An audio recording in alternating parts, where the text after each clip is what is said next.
Daily Finnish. Opi arjen suomea joka päivä. Hei. Tervetuloa. Miten voin auttaa? Hei, olen Anna Lumi. Aloitan tänään täällä uudessa työssä. Minua on pyydetty tulemaan kello 9. Selvä. Tervetuloa taloon. Etsin nimesi listalta hetken aikaa. Voitko sanoa sukunimesi vielä uudestaan? Lumi. Se kirjoitetaan L-U-M-I, niin kuin suomenkielinen sana lumi. Kiitos. Löysin sinut. Annan sinulle pienen vierailijapassin tätä ensimmäistä päivää varten. Vierailijapassi tarkoittaa korttia, jolla pääset rakennukseen sisään tänään. Ymmärrän. Saanko oman niin sanotun virallisen kortin myöhemmin?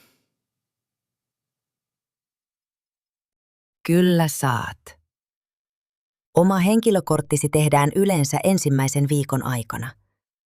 Tällä vierailijapassilla pärjäät tänään mainiosti. Kiitos paljon. Mihin minun pitää nyt mennä? Voit istua tuossa odotusnurkassa hetken. Soitan kollegallesi ja hän tulee hakemaan sinut ihan kohta. Selvä, kiitos. Tiedätkö, kuka tulee minua hakemaan? Sinun työparisi tänään on Ville. Hän esittelee sinulle toimiston ja kollegat. Hän on hyvin mukava ja kärsivällinen. Hyvä. Olen vähän jännittynyt. Onko se sinusta normaalia ensimmäisenä päivänä? On se ihan normaalia. Kaikki ovat ensimmäisenä päivänä jännittyneitä. Ei ole mitään hätää. Kiitos. Tuo helpotti oloani. Menen sitten odottamaan. Ole hyvä. Onnea ensimmäiseen päivääsi. Hei Anna, mukava tavata. Olen Ville. Tervetuloa taloon. Hei Ville. Mukava tavata sinutkin. Kiitos kun tulit hakemaan minut. Ei kestä. Aloitetaan tärkeimmästä paikasta. Tämä on taukotila. Taukotila tarkoittaa huonetta, jossa pidetään kahvi- ja lounastauot. Ahaa. Hyllyllä on aika monta mukia. Onko jokaisella oma muki? Juuri niin. Suomalaisilla työpaikoilla on usein tapana, että jokaisella on oma henkilökohtainen muki. Mukissa on kirjoitettuna oma nimi tai pieni merkki. Eli en saa käyttää kenenkään muun mukia. En edes vahingossa. Ei kannata. Se on yksi niistä kirjoittamattomista säännöistä. Kirjoittamaton sääntö tarkoittaa sääntöä, jota ei lue missään, mutta jonka kaikki tietävät. Kiinnostavaa. Minun pitää siis hankkia oma muki ja kirjoittaa siihen minun nimeni. Aivan. Voit tuoda mukin kotoa tai ostaa uuden. Sillä välin annan sinulle yhden vierasmukin tästä alimmalta hyllyltä. Kiitos. Entä kun olen juonut kahvini, mihin laitan likaisen mukin? Huuhtelet sen ensin ja sitten laitat tähän tiskikoneeseen. Tiskikone on tuo iso laite tiskialtaan alla. Se pesee astiat puolestamme. Pitääkö muki pestä käsin vai voinko jättää sen tiskikoneeseen heti? Voit jättää sen tiskikoneeseen. Pieni huuhtelu vain riittää. Älä kuitenkaan jätä mukia tiskialtaaseen, koska se on kaikkien yhteinen tila. Ymmärrän. Onko vielä jotain tärkeää, mitä minun pitäisi tietää tästä huoneesta? Yksi asia. Jos otat kahvinkeittimestä viimeisen kahvin, sinun pitää keittää uusi pannullinen. Tämä on Suomen tärkein sääntö. Tärkein? Tärkeämpi kuin sähköpostiin vastaaminen? Paljon tärkeämpi. Sähköposteille on aina huominen, mutta tyhjä kahvipannu on suomalaiselle pieni katastrofi. Hyvä on. Lupaan keittää aina uuden pannullisen. Ville, saanko kysyä jotain? Minua hieman ihmetyttää, että kukaan ei katso minua tai sano mitään, kun kävelemme käytävällä. Tämä on hyvä kysymys. Et tehnyt mitään väärin. Suomalaiset eivät yleensä tervehdi kaikkia käytävällä, varsinkaan tuntemattomia. Eivätkö he tervehdi? Eikö se ole epäkohteliasta? Se kuulostaa siltä, mutta täällä se ei ole epäkohteliasta. Hiljaisuus on Suomessa hyväksyttävä asia. Se tarkoittaa, että kaikki saavat olla rauhassa. Kotimaassani ihmiset usein hymyilevät ja kumartavat. Tämä on minulle uusi tapa. Tutustutaan nyt muutamaan tärkeään ihmiseen. Älä huoli, esittelyt ovat lyhyitä Suomessa. Yksi kättely, muutama sana ja se riittää. Selvä. Pitääkö minun sanoa koko nimeni? Vai riittääkö vain etunimi? Etunimi riittää ihan hyvin. Suomessa sinutellaan melkein kaikkia työpaikoilla. Sinuttelu tarkoittaa, että puhutellaan toista sanalla sinä, ei te. Sinuttelu myös pomoa. Kyllä, myös pomoa sinutellaan. Se ei ole epäkohteliasta täällä, vaan se on normaali ja jopa ystävällinen tapa. Tämä on minulle vaikeaa. Kotimaassani pomolle puhutaan aina hyvin muodollisesti. Ymmärrän hyvin. Saat opetella tämän rauhassa. Kukaan ei odota, että opit kaiken yhdessä päivässä. Kiitos, Ville. On hyvä, että voin kysyä sinulta näitä asioita avoimesti. Kysy ihan vapaasti, milloin tahansa. Vielä yksi asia.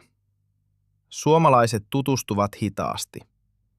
Se ei tarkoita, etteivätkö he pitäisi sinusta. Hitaasti tarkoittaa, että se vie aikaa, eikö niin? Aivan.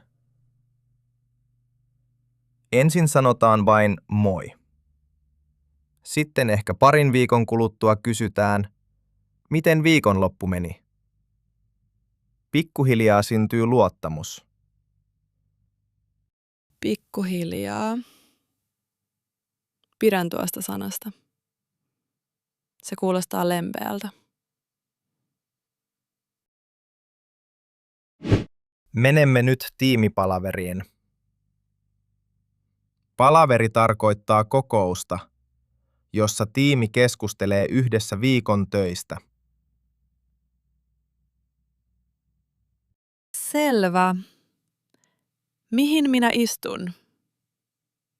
Onko paikoilla nimet?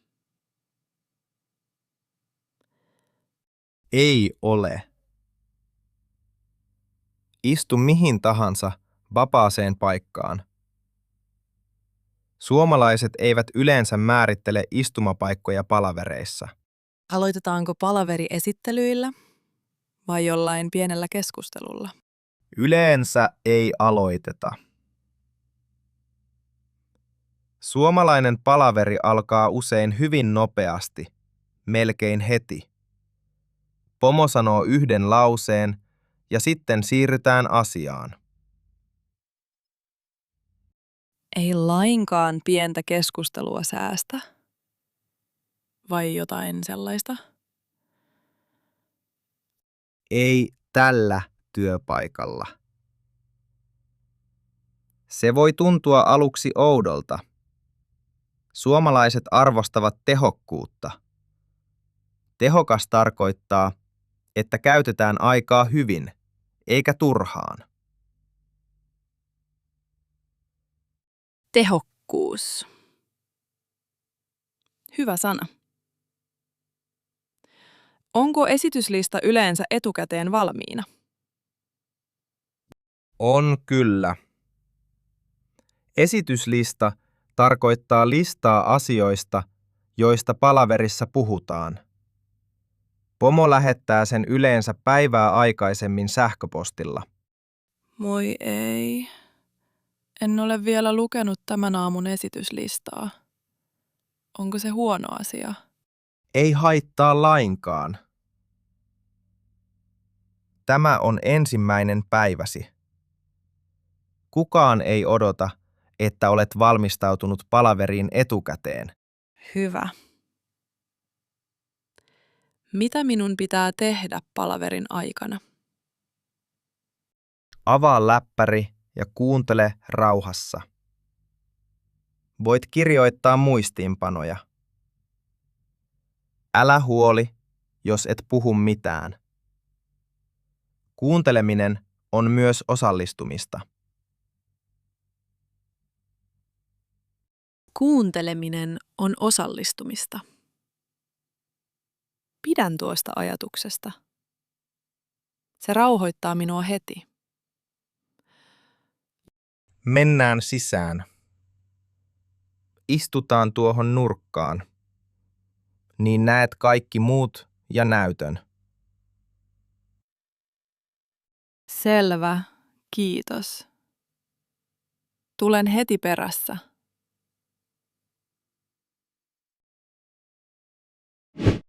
Ville, olen niin pahoillani. Puhelimeni soi kesken palaverin. Kaikki katsoivat minua. Olen todella nolostunut. Hei, ei se mitään. Tällaista sattuu kaikille joskus. Älä huoli. Mutta kukaan muu puhelin ei soinut. Vain minun. Tein varmasti virheen. Et tehnyt mitään suurta virhettä. Sinun ei vain tarvitse soimata itseäsi. Tämä on yksi niistä kirjoittamattomista säännöistä, joista puhuimme aiemmin. Mikä sääntö se on tarkalleen? Suomalaisissa palavereissa puhelimet ovat lähes aina äänettömällä. Äänetön tarkoittaa, että puhelin ei soi eikä pidä ääntä. Se voi vain täristä taskussa hiljaa. Aivan. Tarina on se hiljainen liike, jonka puhelin tekee. Tunnen sanan nyt. Juuri niin. Yleensä puhelin laitetaan äänettömälle jo ennen palaveria, heti kun mennään neuvotteluhuoneeseen. Ymmärrän. Pitäisikö minun pyytää anteeksi muulta tiimiltä? Ei tarvitse pyytää erikseen.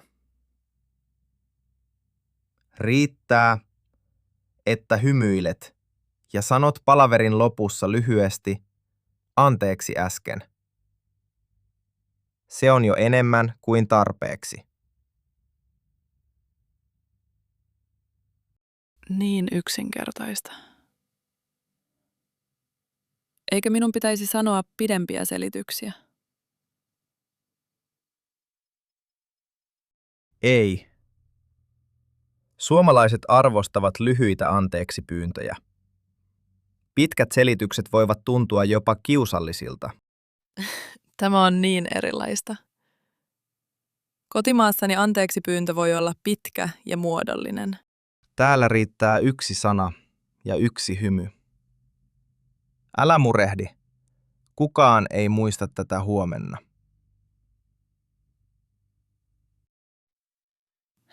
Kiitos, Ville. Sinun rauhallisuutesi auttaa minua oikeasti. Mennään lounaalle. Ruoka tekee aina hyvää nolojen hetkien jälkeen.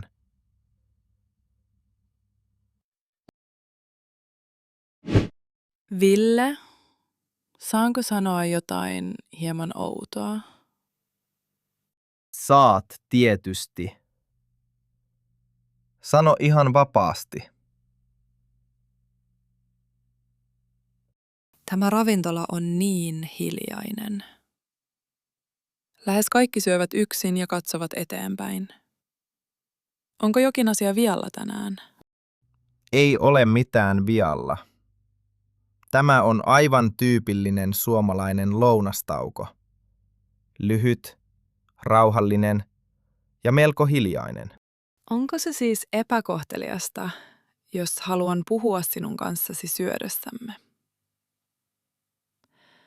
Ei tietenkään. Ystävien ja kollegoiden kanssa saa puhua aivan vapaasti. Hiljaisuus ei ole sääntö, vaan tapa. Mikä on ero säännön ja tavan välillä? Sääntö on jotain, mitä kaikkien täytyy noudattaa. Tapa on jotain, mitä ihmiset usein tekevät, mutta ei ole pakko. Ymmärrän. Eli minä voin valita, puhunko vai en. Aivan. Monet syövät hiljaa, koska lounastauko on lyhyt ja he haluavat vain levätä hetken. Lyhyt tauko tarkoittaa, että lounas kestää usein vain noin puoli tuntia. Vain puoli tuntia. Se on aika lyhyt aika syömiseen. Se on. Siksi monet syövät keiton tai salaatin, koska ne ovat nopeita syödä. Otin keiton ja salaattilautasen. Tein siis suomalaisen valinnan ilman, että edes tiesin. Mainio valinta. Olet jo puoliksi suomalainen, etkä ole ehtinyt olla täällä kuin yhden aamun. Tämä on rauhoittava ajatus. Ehkä hiljaisuus ei olekaan vain vaikea asia. Ehkä se on myös pieni lepo keskellä päivää. Juuri niin ajattelen minäkin. Pieni hiljainen hetki voi olla parasta päivässä.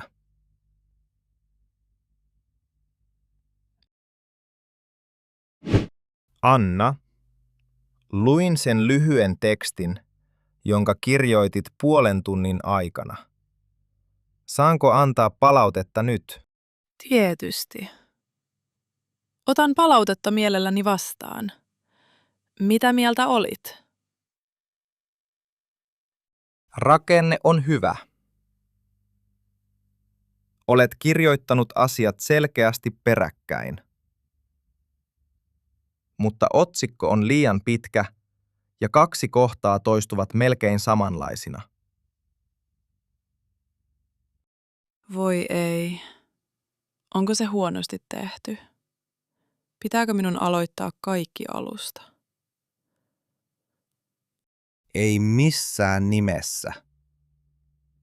Sinun työsi on hyvä alku. Tarvitsee vain pieniä korjauksia. Korjaus tarkoittaa pientä muutosta, joka tekee tekstistä paremman. Suomalainen palaute tuntuu minusta vähän suoralta. Kotimaassani palaute kääritään usein moneen kohteliaaseen lauseeseen. Ymmärrän. Suomalainen palaute on yleensä suoraa ja rehellistä. Suora tarkoittaa, että asiat sanotaan ilman ylimääräisiä kierroksia. Eikö se ole epäkohteliasta? Ei ole. Täällä suoraa palautetta pidetään merkkinä siitä, että toinen ihminen välittää työstäsi ja haluaa auttaa sinua kehittymään. Eli kun sanot, että otsikko on liian pitkä, se tarkoittaa, että haluat auttaa minua tekemään siitä paremman. Juuri niin. En sano sitä, koska olisin pettynyt. Sanon sen, koska olen varma, että pystyt parempaan. Kiitos. Tuo selitys auttaa minua paljon. Voinko kysyä, miten lyhennän otsikkoa? Mietitään yhdessä. Otsikossasi on 10 sanaa. Suomalainen lyhyt otsikko on usein 3 tai 4 sanaa. 3 tai 4 sanaa. Selvä. Kokeilen heti. Hyvä asenne. Muista vielä yksi asia.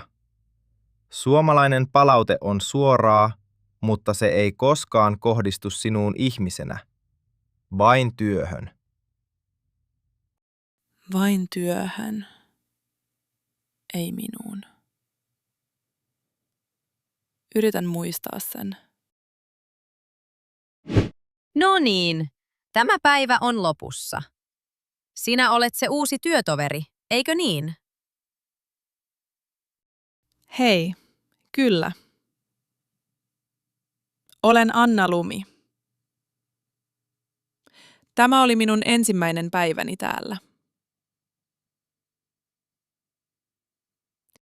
Olen Mira. Istun 2 työpöydän päässä sinusta. Olen huomannut sinut tänään, mutta minulla oli kiire, enkä ehtinyt tulla juttelemaan. Ei haittaa. Mukava tavata sinut nyt. Toivottavasti emme häiritse sinua, kun puhumme Villen kanssa pöydän vieressä. Ette häiritse. Käytän kuulokkeita melkein koko päivän. Suomalainen tapa keskittyä on laittaa kuulokkeet päähän. Onko se kohteliasta vai epäkohteliasta? Kohteliasta. Kuulokkeet ovat hiljainen viesti, joka tarkoittaa, yritän nyt keskittyä, älä häiritse, mutta voit silti kysyä, jos se on tärkeää. Sehän on kaunis ajatus. Pieni hiljainen merkki ilman sanoja. Juuri niin. Mitä mieltä olet ensimmäisestä päivästä? Olen vähän väsynyt. Mutta Ville on auttanut minua paljon ja olen oppinut paljon uusia tapoja yhden päivän aikana. Hyvä kuulla. Ville on hyvä ihminen. Hän on auttanut minuakin, kun aloitin tässä työssä 4 vuotta sitten. Auttoiko Ville myös sinua? Sitten olemme oikeastaan samalla viivalla. Vain 4 vuotta erikseen. Mukavasti sanottu. No, hissi tuli. Pitäkää hyvää iltaa. Nähdään huomenna. Nähdään huomenna, Miira. Kiitos, että tulit juttelemaan. Ole hyvä. Kotimatkaa.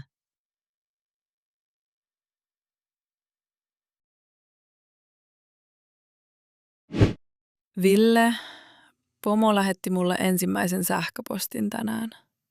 Haluan vastata, mutta en ole varma, miten kirjoitan sen oikein suomeksi. Hyvä. Mennään läpi yhdessä, askel askeleelta. Mitä pomo kirjoitti sinulle? Hän kysyy, miten ensimmäinen päivä on mennyt, ja sanoo, että tervetuloa tiimiin. Lyhyt ja ystävällinen viesti. Vastaa hänelle samalla tavalla. Suomalainen työsähköposti on yleensä lyhyt. Miten aloitan? Sanonko arvoisa pomo vai jotain muodollisempaa? Ei tarvitse niin muodollista. Riittää, kun aloitat etunimellä. Esimerkiksi, hei Heikki. Vein hei Heikki. Pomoni etunimellä. Aivan. Suomessa sähköposti pomolle on usein juuri niin epämuodollinen. Epämuodollinen tarkoittaa, että se ei ole jäykkä tai kovin virallinen. Selvä. Kirjoitan. Hei Heikki, kiitos viestistäsi. Onko se hyvä alku? Erinomainen alku. Lisää 1 rauhallinen lause päivästä. Esimerkiksi, päivä on mennyt hyvin ja olen oppinut paljon uutta. Päivä on mennyt hyvin ja olen oppinut paljon uutta. Tarvitseeko tähän vielä jotain? Lyhyt kiitos tiimille on aina hyvä. Esimerkiksi, kiitos lämpimästä vastaanotosta.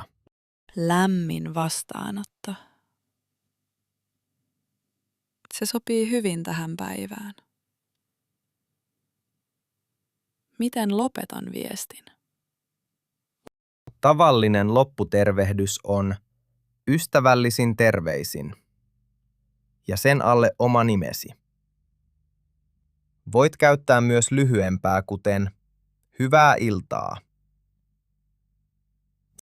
Valitsen ystävällisin terveisin, koska se on minulle uusi ja kaunis ilmaus.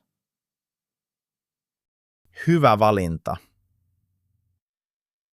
Tarkista vielä oikein kirjoitus ja sitten lähetä. Älä mieti liikaa. Tarkistan ja painan lähetän näppäintä. Sydämeni hakkaa hieman. Anna sen hakata. Tämä on tärkeä pieni hetki. Ensimmäinen oma sähköpostisi suomeksi työpaikalla. Anna, Pomo vastasi sinulle jo. Tuo oli nopea vastaus. Voi ei. En ehtinyt edes nostaa katsetta näytöltä. Mitä siinä lukee? Pomo kirjoittaa. Hyvä alku, Anna. Sitten on yksi rivi, jonka sinun on hyvä nähdä itse. Muuten, ensi viikolla sinulla on ensimmäinen esitys tiimille. Kesto noin 15 minuuttia. Pomo halusi kertoa sen heti, jotta sinulla on aikaa valmistautua. Esitys. Ville, mikä esitys on tarkalleen? En tunne tuota sanaa työpaikalla. Esitys tarkoittaa lyhyttä puhetta tiimille, jonka aikana kerrot heille jostain aiheesta. Yleensä apuna käytetään näytöllä muutamaa diaa. 15 minuuttia suomeksi. Tiimin edessä. Ensi viikolla. Hengitä ensin rauhassa. 15 minuuttia on lyhyt aika. Se kuulostaa pitkältä, mutta menee nopeasti, kun olet hyvin valmistautunut. Minä olen ollut Suomessa vasta vähän aikaa. Minun suomeni ei ole tarpeeksi hyvä 15 minuutin esitykseen. Sinun suomesi on parempi kuin uskot. Olet puhunut tänään koko päivän, etkä ole kertaakaan jäänyt jumiin pitkäksi aikaa. Onko aihe vielä päätetty? Vai saanko valita sen itse? Pomo ei kirjoita aihetta tähän viestiin. Voit kysyä häneltä huomenna. Voit myös ehdottaa omaa aihetta, joka liittyy työhösi. Ehkä voin puhua siitä, miten ensimmäinen päivä uudessa työpaikassa näyttää uudelle työtoverille. Tuo voi olla aivan loistava aihe. Suomalainen tiimi kuuntelisi sitä mielellään. Selvä. Aloitan valmistautumisen heti huomenna. Mutta Ville, viesti loppuu vielä yhteen lauseeseen. Lue se minulle, niin minä kuulen sen omin korvin. Ja Anna, yksi tiimin jäsen on jo pyytänyt päästä kuuntelemaan sinua erityisesti. Hän sanoi tuntevansa sinut aiemmalta ajalta.